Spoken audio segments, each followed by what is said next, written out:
মিশরের শহীদ সৈয়দ কুতুব রহমতুল্লাহি আলাই যখন লা ইলাহা ইল্লাল্লাহ এই কালিমার দাওয়াত দেওয়া যখন শুরু করে দিলেন, এই কালিমার যখন বই লিখলেন, এটা নিয়ে যখন রিসার্চ করলেন, গবেষণা করলেন, তখন তৎকালীন সময়ে দেশের সরকার তাকে ধরে ফেলল, তাকে আটকিয়ে ফেলল, জেলের ভিতরে বন্দি করা হলো, তাকে ফাঁসি দেওয়া হবে। অপরাধ কি?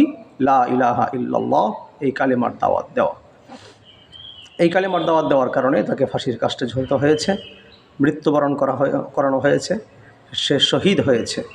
অপরাধ হলো একটাই, লা ইলাহা ইল্লাল্লাহ এই কালিমার দাওয়াত দেওয়ার কারণে। অথচ আমরা দেখেন বর্তমান সময়ে অনেকে লা ইলাহা ইল্লাল্লাহ এই কালিমার দাওয়াত দিচ্ছি, জিকির করছি, হালকায় জিকির করছি, লা ইলাহা ইল্লাল্লাহ পড়তে পড়তে পড়তে পড়তে একেবারে আশেক হয়ে যাচ্ছি, কিন্তু তাদেরকে আরও হাদিয়া দেওয়া হয়, তাদেরকে আরও আপ্যায়ন করা হয়, বহুত বড় বুজুর্গ বলা হয়, বহুত বড় আল্লাহওয়ালা বলা হয়।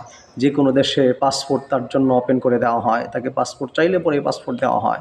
কিন্তু শহীদ কুতুব রহমতুল্লাহি আলাই তিনি লা ইলাহা ইল্লাল্লাহ এই কালিমার দাওয়াত দিয়েছেন, আর তাকে জেলের ভিতরে বন্দি করেছে, তাকে আটকিয়েছে, তাকে ফাঁসির কাস্টে ঝুলতে হয়েছে। তাহলে বোঝা গেল যে লা ইলাহা ইল্লাল্লাহ, আমাদের লা ইলাহা ইল্লাল্লাহ আর ওনার লা ইলাহা ইল্লাল্লাহ এর ভিতরে অবশ্যই পার্থক্য রয়েছে।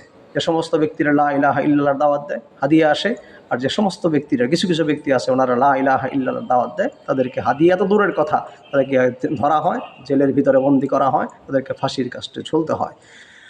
প্রত্যেকটা নবী যখন লা ইলাহা ইল্লাল্লাহর কালেমার দাওয়াত দিয়েছে, তখন তাদেরকে জুলুম নির্যাতন করা হয়েছে। কোনো কোনো নবীকে জেলের ভিতরে বন্দি করা হয়েছে, পাথর নিক্ষেপ করা হয়েছে, তাদেরকে মাথার ওপর করাত এনে দুখণ্ডিত করা হয়েছে, তাদেরকে জীবন্ত মানুষকে পুঁতে ফেলা হয়েছে, নবীদের ওপর জুলুম নির্যাতন করেছে, দেশান্তর করা হয়েছে। যুগে যুগে নবী রাসূলদের ওপর লা ইলাহা ইল্লাল্লাহ এই কালেমার দাওয়াত দেওয়ার কারণে নবী রাসূলদের ওপর জুলুম নির্যাতন হয়েছে।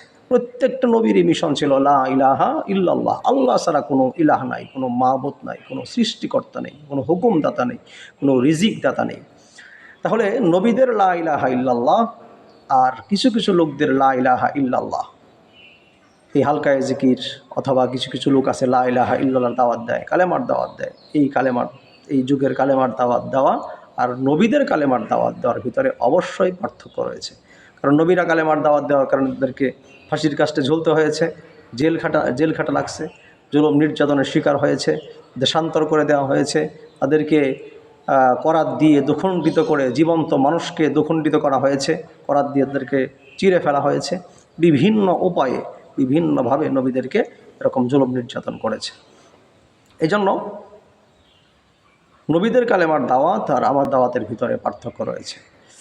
নবীদের তরিকা অনুযায়ী যে পর্যন্ত কালেমার দাওয়াত দেওয়া না হবে, বুঝতে হবে ওই পর্যন্ত কালেমার দাওয়াতই হচ্ছে না, কালেমার হকই আদায় হচ্ছে না। সৈয়দ কুতুব রহমতুল্লাহি আলাইহি বলতেছিলাম, উনি কালেমার দাওয়াত দেওয়ার কারণে ওনাকে জেলের ভিতরে বন্দি করা হয়েছে, ফাঁসির কাস্টে ঝুলতে হয়েছে। একটাই অপরাধ, লা ইলাহা ইল্লাল্লাহ এটা বুঝেছে এবং তদ অনুযায়ী মানুষদেরকে দাওয়াত দিয়েছে। জেলখানার ভিতরে সৈয়দ কুতুব রহমতুল্লাহি আলাইহিকে সাধারণত এই ফাঁসির আসামিদেরকে আগের দিন কালেমা পড়ানোর জন্য জেলখানার যে ইমাম রয়েছে মসজিদের বা আলেম বা হুজুর, ওনাদেরকে নিয়ে আসা হয়, একে কালেমা পড়াও, কারণ উনি ফাঁসির আসামি, আগামীকাল ফাঁসি দেওয়া হবে। ঠিক তদ্রূপ বাংলাদেশে ওই নিয়ম, এই প্রথা রয়েছে। মুসলমান যদি তাদেরকে ফাঁসির কাস্টে ঝোলানো হয় বা মৃত্যুদণ্ড কার্যকর করা হয়, এদেরকে তখন কালেমা পড়ানো হয়। সৈয়দ কুতুব রহমতুল্লাহি আলাইহিকেও ফাঁসির কাস্টে ঝোলানোর জন্য তার আগে তাকে কালেমা পড়ার জন্য ইমামকে ডেকে আনা হয়েছে। তো ইমামকে বললেন যে তুমি কিসের জন্য এসেছ? সে বললেন যে আমি আপনাকে কালেমা পড়ানোর জন্য, তাওবা করানোর জন্য এসেছি। বলে আচ্ছা, আমিও তো সেই কালেমার দাওয়াতই দিচ্ছি, কালেমা দাওয়াত দেওয়ার কারণে আজকে আমি ফাঁসির আসামি, আর তুমি কালেমার দাওয়াত দেওয়ার কারণে, কালেমা পড়ানোর কারণে আজকে তুমি সরকারি হাদিয়া পাও, সরকারি বেতন পাও, সরকারের কাছ থেকে তুমি হালুয়া রুটি পাও। দুইজনের কালেমার ভিতরে তো পার্থক্য বেশ ভালো। তুমি কালেমা দাওয়াত দেওয়ার কারণে, কালেমা পড়ানোর কারণে তুমি হাদিয়া পাচ্ছ, আর আমি কালেমার দাওয়াত দেওয়ার কারণে আজকে আমি ফাঁসির আসামি, কালকে ফাঁসি দেওয়া হবে। তুমি কোন কালেমা পড়ো দেখি, বলো দেখি। সে বলল আমি কালেমা পড়ি লা ইলাহা ইল্লাল্লাহ মুহাম্মাদুর রাসূলুল্লাহ, আশহাদু আল্লা ইলাহা ইল্লাল্লাহ ওয়াহদাহু লা শারীকা লাহু ওয়া আশহাদু আন্না মুহাম্মাদান আবদুহু ওয়া রাসূলুহু। সৈয়দ কুতুব রহমতুল্লাহি আলাইহি বলেন যে তুমি কালেমার দাওয়াত দিচ্ছ, তুমি হাদিয়া পাচ্ছ, আর আমি কালেমার দাওয়াত দিচ্ছি, আমি ফাঁসির কাস্টে ঝোলার জন্য আমার সময় অপেক্ষা করছে আমার। তাহলে তোমার আর কালেমা আর আমার কালেমা অবশ্যই পার্থক্য আছে। তোমার কাছ থেকে কালেমা পড়ার আমার কোনো প্রয়োজন নেই, এমন কালেমা আমার কোনো প্রয়োজন নেই, দরকার নেই। কারণ নবীদের কালেমার দাওয়াত দেওয়া এমন ছিল না। নবীদের কালেমার দাওয়াত দেওয়া যেভাবে ছিল, আমি ওইভাবে কালেমার দাওয়াত দিচ্ছি। যাও, তোমার কালেমাকে তুমি শুদ্ধ করে আসো, ঠিক করে আসো, ভালোভাবে কালেমা তুমি নিজে পড়ে আসো, এরপরে তুমি অন্যজনকে কালেমা পড়ানোর জন্য আসবে। এই জন্য কালেমার দাওয়াত দিতে হবে নবীদের পন্থায়, নবীদের তরিকায়, নবীদের উপায়ে। কালেমার দাওয়াত দেওয়ার শুধু লা ইলাহা ইল্লাল্লাহ বললাম আর এখানে ক্ষান্ত হলাম, এটা কালেমার দাওয়াত নয়। লা ইলাহা ইল্লাল্লাহ তার মানে কি এটা বুঝতে হবে, এরপরে কালেমার দাওয়াত দিতে হবে, এরপরে কালেমা পড়তে হবে। তাহলেই নবীদের তরিকায়, নবীদের পন্থা অনুযায়ী আমাদের কালেমার দাওয়াতটা দেওয়া হবে। কালেমার অর্থ হলো আল্লাহ ছাড়া কোনো ইলাহ নাই, আল্লাহ ছাড়া কোনো মাবুদ নাই, আল্লাহ ছাড়া কোনো সৃষ্টিকর্তা নেই, আল্লাহ ছাড়া কোনো আইনদাতা নাই, বিধানদাতা নাই, হুকুমদাতা নাই, রিজিকদাতা নাই।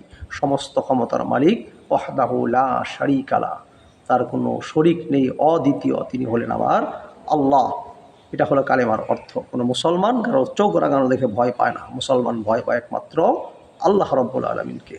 এইভাবে যদি কালেমার এই বিশ্বাসের একই নিয়ে যদি কালেমার দাওয়াত আমরা দিতে পারি, তাহলে আল্লাহ রাব্বুল আলামিন আমাদের কালেমার দাওয়াতের পন্থা নবীদের পন্থায় হবে। আল্লাহ তাআলা আমাদের কালেমার দাওয়াতটাকে কবুল করে নেবেন।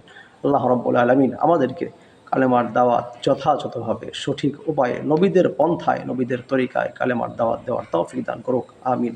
ওয়া আখির দাওয়ানা আলহামদুলিল্লাহি রাব্বিল আলামিন।